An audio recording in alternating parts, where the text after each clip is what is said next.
Welcome to In Via, the podcast where we're navigating the pilgrimage of life. We are all in Via, on the way, and we are learning a lot as we go. I'm your host, Joan Watson. Join me as we listen to stories, discover travel tips, and learn more about our Catholic faith. Along the way, we'll see that if God seeks to meet us in Jerusalem, Rome, or Santiago, He also wants to encounter you, right there in your car, on your run, or in the middle of your workday. Well, welcome back, everybody. Welcome to In Via, the podcast where we are navigating the daily pilgrimage of life. And we are going to continue kind of our special edition podcast episodes by continuing to talk about the Holy Land, that important topic as we kind of live through this conflict, this ongoing conflict. And today I'm very excited to have my coworker, Jenna, with us today. Hi, Jenna. Hello. Jenna Streich works with me at Verso, and she has a unique experience, a unique glimpse into the Holy Land. And so we're going to just chat today a little bit more about the Holy Land. So, Jenna, I always ask people the dreaded question, if you could say 3 sentences about yourself, if you could tell the audience about yourself in 3 sentences, what would you say about yourself? That's so hard. I know, it's really hard. Okay. So I would say... I didn't warn Jenna about this question, so she's thinking on the spot. Okay, so this is, and there's probably a lot more than 3 sentences that you could say about myself, Yes. but things that come to mind are, I am very stubborn, and I think that can be both my best and my worst quality. Ooh. Yeah. So that's, I think, one of them. Another thing I would say is I love to explore. And I think that it's like a good thing. Like, I think that manifests itself both in the fact that I work for a pilgrimage company and we travel the world and all of that, which I love to travel. But I also think just like intellectually, I'm a huge nerd. I love to learn new things. I love to learn a lot of different things. So I think that exploration is there as well. And then I would say that... I don't just want to say things that like make it sound like I'm patting myself on the back. But I would say that I like thrive in situations of accompaniment. And so I have a history in education and as a teacher and like also now working in pilgrimage and also just like in my personal relationships with my family and my friends. I think the idea of accompaniment and walking with others is like something that I get really excited about because I think that's like a space where the Holy Spirit can be really powerfully at work. And yeah, I guess I'll stop there. So I stopped just like blabbering. But no, that's a great sentence. And I love how and we need to talk about this on another episode about how your journey has gone from education in the classroom to education in this very different sphere, but you have such a teacher's heart. And I can see it in the way you interact with pilgrims and the way you interact with coworkers, that you have this educator heart. And I love that idea of accompaniment because of the theme of In Via about how we're all on this pilgrimage and we all need accompaniment on the pilgrimage. And that's a great sentence to describe you. And I will say, absolutely, I think I agree with all 3 of those things. Thank you. So when we look especially at accompaniment and encounter, I think it plays really well into what we're talking about today when we're looking at the Holy Land.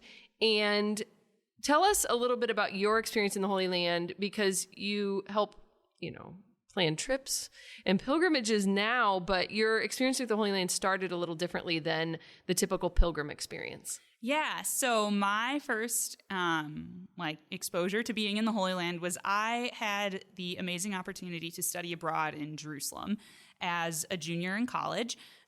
So I spent 4 months living in Jerusalem and taking classes at both Bethlehem University in Bethlehem as well as at Hebrew University in Jerusalem, and then doing an immense amount of learning outside the classroom as well. So I got to spend an incredibly extended amount of time there, which I consider to be a huge blessing, and I think really is something that not a lot of people get to experience.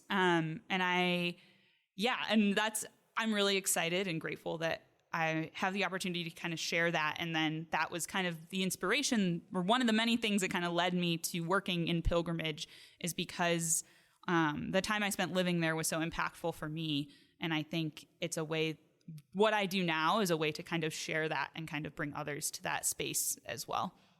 Had you ever traveled abroad before choosing to study in kind of the heart of the church, in a sense? Had you ever studied abroad before? No, I had gone to Canada the summer beforehand. So I had never left the country until the age of 20, I guess I was, when I went to Canada. And then within a year, I'd been to like 5 or 6 different countries or something ridiculous. But yeah, that was my first transatlantic flight. That was the first time I had seen anything older than like the stuff on the Freedom Trail in Boston. Like it was like full on immersion. Like, yeah, you didn't go like, in. You know, to Ireland or Italy. No, you're going right This was jumping into the deep end. Yeah, yeah. Why did you choose to go to the Holy Land of all places? Because you could have studied abroad any number of places with Notre Dame. Why did you choose Jerusalem? So I actually, I'd always wanted to study abroad. Like when I was like in elementary school and I found out that I was like, wait, you could go to school in a different country when you're in college? Like, that's cool. I'm going to do that.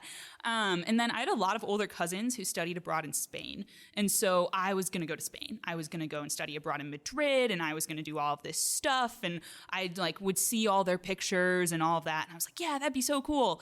And then when I got to college, I was like, great, I'm going to go to Spain. I'm going to take these Spanish classes. But when you applied for study abroad programs, you applied for 3 programs and you got to rank them. And so it's like, okay, well, Spain's number 1. What do I do for the other ones? And I was like, they have a program in Jerusalem. Like, that is really unique and different and cool. And then I pitched the idea to my mother, and she said, no way, are you going to Jerusalem for a semester? To which I responded, there's no way Notre Dame would send me someplace that they thought I would be in danger, because they don't want to have to deal with that lawsuit. But yeah, so there's stubborn Jenna coming out. Exactly. Yeah. So ended up ranking Jerusalem as like my second choice, sort of as this like, yeah, that'd be kind of cool. And then ended up not getting into my first choice study abroad program. But by that point, I was like kind of at peace with that, because I was like, all right, well, like Spain wasn't meant to be, and I can go there at some other point, but I guess I'm going to the Holy Land. That's awesome. And I think it also made a lot of sense. So part of the whole explore thing that I talked about is it took me forever to decide what I was going to study when I was in school, but ultimately ended up being a double major in theology and general science, but then had a minor in international peace studies.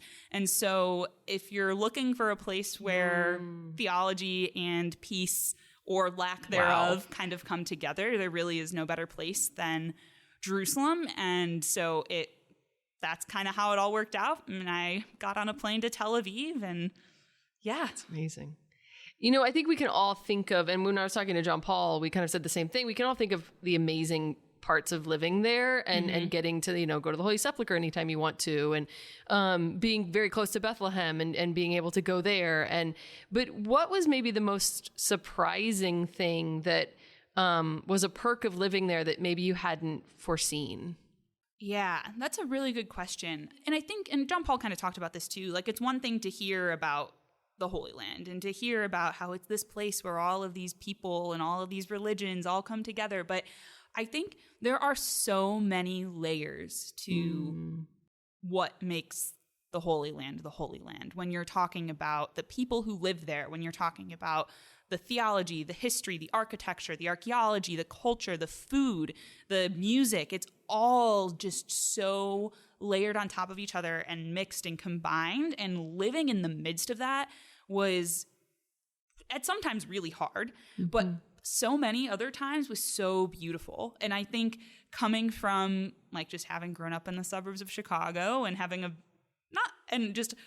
not that my childhood was bland, but I think going to a place where there was so much richness everywhere I went was really surprising and really beautiful. And I think I always tell people the Holy Land is a place that if you come home, you will come home with more questions than answers. Ooh. And you'll come home with wanting to know more. And just when you think you have it figured out, it continues to surprise you and continues to teach you something new. And I think I didn't necessarily expect that to be my biggest takeaway from being there, or one of the biggest takeaways from being there. I think it's really beautiful that you lived there, because so often when we go on pilgrimage, we can see it as like going to a museum or a place frozen in time. Like, I'm going to go on this pilgrimage and I'm going to see these things. But to live there, you are really accompanying and walking and encountering. Mm-hmm. Can you kind of speak about maybe that experience of encountering and living, not just going to the Church of the Holy Sepulchre and praying there, but living with the Holy Land? Yeah, definitely. And I think that was my favorite part of the whole thing, was the people that I got to meet while I was there.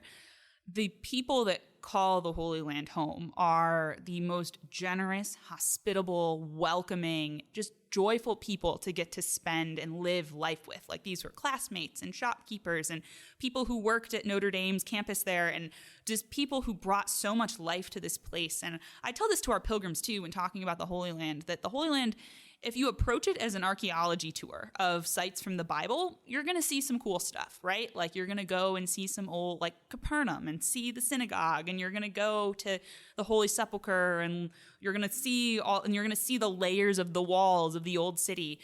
But you're going to miss out on so much of the way God is at work in the Holy Land today. Because I think living with the people who call the Holy Land home was where I was continuously struck over and over again by God's presence in that place. And I think it really, to me, hit home this idea of, like, there are, like, yes, this is the place where so many things that we read about in the Bible happened. It's where Jesus lived, died, and rose, but it's also a place where Jesus continues to be alive, and the people who witness to the gospel there today, and who are just really good and generous people, and who live their lives. And I think just the opportunity to exist in that space with them, and to listen to them, and to learn from them, and to hear their stories, and all of that, I think, just contributed to making those places of pilgrimage that much more powerful. So, yeah. It has to be hard, given the situation now, for you who knew people personally and encountered people personally, that people weren't just caricatures, they were people. It must be hard now even to look at social media or to see kind of the warped idea of people or what's going on, because you encountered these people as people. Yeah, exactly. And I think when talking about the conflict in the Holy Land, I think it's and as it is with many things, very easy to fall into black and white thinking. Like, it's either this, or it's either you're either this or you are that. And I think it's, having lived there has shown me that that's, like, really not the case. And that, like, when I see and read about things, like, they're not just strangers, they're my friends, and they're my classmates, or they're relatives of people that I knew. And I think that adds a human element. And I think especially when thinking about the conflict, and when thinking about the Holy Land in particular, like, that human element gets lost so much. Yeah. Like, people are just like, oh, they're the terrorists, or, oh, they're, like, the evil oppressors, or, oh, they're so-and-so. And it's like, you can't, if you talk in those generalization terms, you lose the fact that these people, the vast majority of them, are just trying to do their best to live their lives, and are just trying to exist in a world where their rights are recognized, and where they're able to live with dignity, and to move freely, and to have access to the basic necessities in order to live their lives and raise their families. And I think it's when you get to know that human element of the Holy Land especially, but I would say any pilgrimage place, right? Like, the people there add so much to that richness, and I think help to kind of remind us that at the end of the day, like, in a war like what's happening now, it's the innocent people that are suffering the most. Absolutely. It can be so easy to become desensitized when we see these images of both sides, the death and the destruction, just to become desensitized and be like, oh, those people are hurting, or those people are doing the hurting, or those people, and to think, oh my gosh, this is somebody's son and daughter and mother and father, and these are people. These are people. Yes. And it's I don't know what the answer is to, but I love that your time being there has given you this added view of a conflict that most of us are distant from to a certain extent. Can you speak about the organization you were telling me about earlier that you all met with relatively early on in your semester, maybe even like the first couple days? Yeah. So something, and I give Notre Dame's program in Jerusalem all the credit in the world, because we were in classes on both sides of the wall. We were in Bethlehem and in Jerusalem. We met with organizations from all different faith backgrounds, from all different sort of cultural perspectives. And their whole goal was to give us as much exposure to as many different people and hear their stories as possible. Because ultimately at the end of the day, I did not grow up in the Holy Land. I'm not Israeli. I'm not Palestinian. And all I have is my perspective from having lived there and the stories that I've been gifted with. But one of such organizations that we met with that very, very early on in the semester was this group called Parent Circle Family Forum. And their whole thing of what they do is they bring together parents who have lost children as a result of violence between Palestinians and Israelis. So you're bringing together the parents of a Israeli person who died in a suicide bomb or a knife stabbing with the parents of a Palestinian person who was killed by the IDF in a raid in a village in the West Bank. And you're putting these people in the same room and you're getting them to have conversations and getting them to recognize their shared humanity and see that the killing, that violence, that's wrong. No matter who is doing it, no matter what is happening, that hurts and that tears away at people. And I think it gives, from the stories we heard from the parents that we met with and the people that we talked to, I think it's a way that people can have support amongst a really, really tragic scenario. But it's a way to take some tragedy and also kind of work for something positive. Not that justifies people dying. I don't want to say that, but I think it's a way to kind of grow from that in a positive and constructive way. And I would just say, I wish there was more of that. Yeah. In the Holy Land in particular, because the way that society is set up there is it's meant to keep people separate. There are, and not that people shouldn't live and work amongst people who share similar culture, values, whatnot, but for example, in Jerusalem, there's the Palestinian bus and there's the Israeli bus. And the Israelis ride the Israeli bus and the Palestinians ride the Palestinian bus. And it's not that if a Israeli were to walk onto the Palestinian bus, no one would shove them off, but why would they take that bus? Because that bus is designed to go to the Palestinian parts of town and where that happens. And the Israeli bus does the Israeli things. That's one example. Or, the mere fact of the existence of the separation wall, right? Yeah. It keeps Palestinians and Israelis separate, because if people are separate from each other, then you can dehumanize them. Yeah. Then they're not your neighbors. They're not your people that you're seeing at the grocery store. They're not your friends. They're not your kids' classmates at school. They're the other. And society doesn't help. The structure of society is not such that it encourages that encounter. It discourages it, and it actively works against it so that it can be weaponized as a means of power and control. Yeah. And we've seen throughout history that that's not the answer to peace. No. We've seen that in cities. You don't ghettoize people. You don't separate people. You don't look at people as other. We are one humanity. And whenever we've separated people, that hasn't led to peace. That's led to violence, because it leads to that dehumanization of our brothers and sisters. Right. Yeah. It's hard to even know. And I think it's also a call to us to say, where am I doing that in my life? Because we can Definitely point to people over there and say they shouldn't do that. But where do I do that? Right. Mm-hmm. And I do that in my own life. And I can't control what's happening over there except with prayer.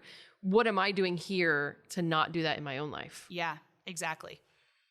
And I think that also is a really powerful thing to keep in mind when thinking about pilgrimage to the Holy Land too. And it's something that I have a lot of respect for Verso, because I think and I lived there for 4 months, and so maybe this is me sitting on my high horse, but I firmly believe that there is a right and a wrong way to do pilgrimage to the Holy Land. Because it is very possible to go to the Holy Land and to go and see all the nice things and to pray at the places where Jesus was and all of that, but there are some Holy Land groups that don't go to Bethlehem because it's in the West Bank and because that's just not a place that they go. Yeah. But you're missing out on the birthplace of Christ and the town that is the heart and soul of the church in the Holy Land today. Or there are places where, or you hypothetically could go on pilgrimage to the Holy Land and have a Jewish guide and never meet the local Christian population. And if that's the case, then you're not exposed to the hardship that they face and to the suffering that they endure just by existing there. Or you could go on pilgrimage to the Holy Land and never know that the conflict was happening. Yeah. And you could never talk about it. You could never hear about it. You could never, there are ways to, it sounds crazy, right? Given there's a war going on there now, but there's a way to do that. And I think that's terrible. Yeah. I think you can look beyond the wall. I mean, like if no one points the wall out to you, you could probably go to the Holy Land and never notice the like wall. On the road between like Ben Gurion and Jerusalem, like you drive right by the wall. You're right in like, but it's like kind of hidden. And it looks kind of nice. And it's like, oh, okay, whatever. It's like some fence. And then you realize what that is. And you're like, oh, okay. Yeah. Yeah. Yeah. I like the phrase you used earlier this week about like being a responsible pilgrim. Yeah. In that way. I think I firmly believe that part of going on pilgrimage to the Holy Land is, and this language gets used by people in the Holy Land, but people talk about the ancient stones and the living stones. So the ancient stones are the things of the Bible and the really sacred and incredible and beautiful sites that you can go and encounter, all of these places that are the heart and soul of Christianity and the heart and soul of the life of Jesus. And it's amazing. And so if you go to the Holy Land on pilgrimage and you don't do those things, like, what are you doing, right? Like those are such an important part of that. But then there's also the living stones. And the living stones are the people who live in the Holy Land today, and especially the Christian community and the Holy Land. And they're shrinking and they're small and they live under persecution and they live under occupation and suffering and hardship. And if you're not encountering these people who are keeping our faith alive in the place where our faith is born, you're missing out. Yeah. And you're missing out on their stories. And I really, really do think that the Christians in the Holy Land have so much to teach the rest of us about what it means to be hopeful, what it means to believe in resurrection amidst so much suffering, and what it means to support each other, what it means to truly be the face of Jesus in the world today. Like, those are valuable lessons from these people who are inhabiting this place where Jesus lived. And if you go and you ignore them and you ignore their stories, then you're missing out on that. And I think a pilgrimage to the Holy Land or to anywhere is about, and this is part of what I love about Verso and the way Verso talks about pilgrimage, is it's so much more than just like going to some churches and praying, right? Like, that's great. But if you're not encountering the fullness of what a place has to offer, you're missing so many ways that God can speak to you. Because in those people's stories, and also in their joy and in their food and in their friendships and in all of the beautiful things about their lives, like, God speaks to us through that too. And I think that is really powerful. Yeah. And while like this isn't necessarily a commercial for Verso, but in a sense, I would encourage everybody to try to make it to the Holy Land when we can go back. Like, our hearts are broken. We want to be there. We want to be taking people there. And when it's time, if you haven't considered going on a pilgrimage, please do, because that's one way we can support these people. Yes. And they're like you said, the population's shrinking. This is their livelihood is what they're doing over there. Yeah. It was really funny the day, so when on October 7th, when this all broke out, I think it was the day after that, I was talking to my mom and she's like, oh, Jenna, I'm so glad you're not in Jerusalem right now. Like, I'm so glad you aren't there. And my response was, I wish I was. Like, I wish, like, when things like this happen, like, everyone turns away. Everyone runs away. And sure, like, the world has eyes on the Holy Land from afar, but it's all of us just like reading the news and like absorbing videos on social media. But like, who's there? Like, who's walking the streets of Jerusalem? Who is going to the shops in Bethlehem? Who is keeping the stores open? Who is going to the churches to pray with these people? Who is hearing their stories, hearing their joys, their sufferings, the ways that this is impacting their daily lives? It's because even for people who don't live in Gaza, this war is impacting them, whether it's they're working in the tourism industry, or whether it's because of heightened security measures, or whether it's because of restricted movement or restricted access to supplies or goods or fuel. Even outside of Gaza, this impacts their lives. And it's having, as you said, it's because of having lived there. Like, these are my friends. Yeah. And when people suffer, that's where you want to be. Yeah. I'm going to put you on the spot here. And I don't know whether there's even an answer to this question, but what would you like, what would you recommend? Is there anything you would recommend that we do sitting here in, you know, the United States or wherever you're listening to this podcast? You're probably not in the Holy Land. Is there something you would recommend us to do that when we feel so helpless about what's happening? Learn, and learn intentionally. I would seek out the stories of people who call the Holy Land home. And there are plenty of books and plenty of things you could read or people you could talk to. But if you're going to do that, I would start there. A great example is the book Blood Brothers by Archbishop Elias Shakur. He grew up just outside of Nazareth, and it's his family's story, starting pre-1948, living through the 1948 war, ultimately leading to his ministry as a priest and opening schools and all of that stuff. But so like something like that. And then I guess not be afraid to talk about it would be another thing I would say, because I think it's so easy and it's such a complicated and nuanced topic that people are afraid to say the wrong thing, or they're afraid of being pegged as one thing or another based on what they say. But I think if we're not talking about it, then we're doing a disservice to the people who live there. And then I would just say, yeah, if you can, plan a trip to the Holy Land when it's safe to do so, just because I think that is going to be so important. I don't know, but like all of that still feels useless, right? Because it's like, what do we do when there are like children dying every day? Yeah. I mean, prayer is the most powerful thing, but we are given. Yeah, that's our given. We're already assuming. So thank you. And I was hoping you'd mention Blood Brothers, because I think if everybody could educate themselves on the complexity of this, I think that's a really important place to start. I'm going to put you on the spot one last time as we wrap up, and I'm going to ask you, is there a fond memory when you look back at those months in the Holy Land, just a fond story you'd like to tell our listeners to kind of give them a glimpse at your time there? Gosh.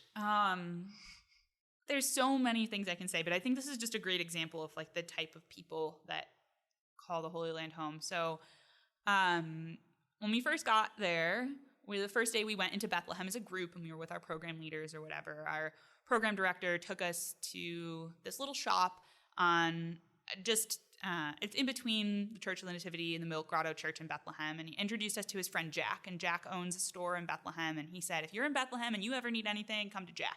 Jack is great. Jack will take care of you. And so we met Jack that day, and we would always be sure to go say hi to Jack whenever we were in Bethlehem. But then my family actually came to visit. My mom and my brother did. And so, of course, when we were in Bethlehem and I was in class, they went to the Church of the Nativity. And then afterwards I met up with them, and I took them to Jack's shop. And my mom, she was just so funny. I think she was also kind of like a fish out of water being thrown into a foreign country. Sure. And I was like, oh yeah, just like walk up to the Church of the Nativity and find a guide. And she's like, there'll be people there. I can just do that. I was like, oh yeah, it'll be fine. And she's like, okay, I guess so. But anyway, but I took my mom and my brother in there to meet Jack. And also it's a good place to buy souvenirs and support the local community. And he just like on the spot was like, do you want to learn how to carve? And my mom was like, what? And he's like, come in the back. And so he took my mom and my brother into this back room, and he sat with them and worked with them as they carved Christmas ornaments. So like my mom made a little star, and I forget what my brother made, but he was just like, oh, like you're here, you're Jenna's friends, like let's go carve some ornaments. And then he like, while you were doing that, he's like, you haven't eaten yet, we're having lunch. And so he ordered falafel from Aftim, which is the best falafel in Bethlehem. You should definitely go there. It's right off Manger Square. And he just like brought it over, and we just like ate there with him, and he was like, all right, well, like come back at some point. And that's not a very exciting story. No, it's a lovely story. It's a great example. Like, and Jack is my example of the people who call the Holy Land home. And when I was back last fall for the first time after having not been there in 4 years, I went to Jack's shop, and I walked in, and he remembered me, and he said hello, and he asked about all of these things. And it was just like, those are the sort of people who are living there. And those are the sort of people who bring so much life and so much hope and so much joy to a place where it can sometimes be really hard to see all of those things. Yeah. Well, we'll pray for Jack and Jack's family and Jack's community. Let's just remember the people in our lives that people dehumanize, and to always see the people, whether they're in our lives or whether they're talked about. Just remember that these are people, and we're all sons and daughters of the Most High God, and he loves each one of us. And so we should love as well. So thank you, Jenna. Thanks for being with us and shedding a little light on life in the Holy Land. This was fun. And listeners, continue to pray. Just pray for a peaceful end to this very complex conflict. Take time to educate yourself on what's happening, and we just continue to pray for peace in Jerusalem. God bless.